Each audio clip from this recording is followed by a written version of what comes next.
Da, Bălan, despre tine cânte. Tot e pustiu, câtă durere în mine și câtă dragoste și toate pentru tine. Nu înțeleg ce fac pe lume când nu mă visez în noapte așa cum te visez.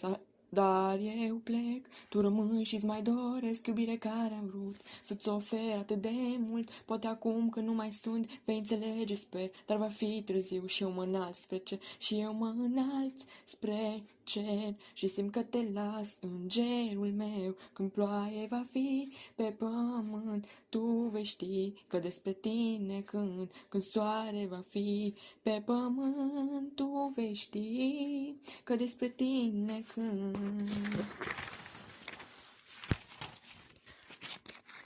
Trută Soina Mihaela. Pe odată într-o căsuță priceaznă trăia odată într-o căsuță o mamă cu băiatul ei.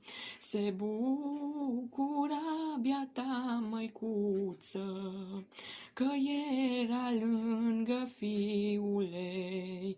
Sărmana fiind credincioasă, spunea băiatului mereu, cu multă teamă de păcat, spunea la toți cu îndrăzneală, că dacă crezi vei fi iertat. Și cât era de fericită măicuța lui când îl vedea, că în fiecare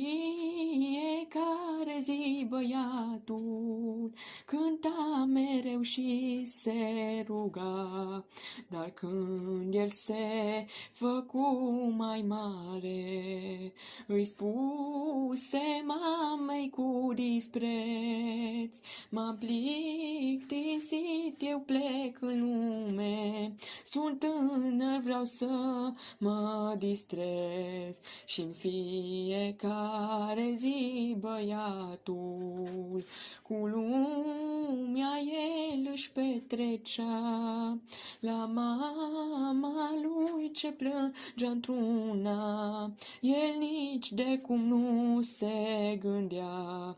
Dar într-o zi, a fiind bolnavă, zăcea în pat și îl ruga la bal să nu se ducă seara și să vegheze lângă ea.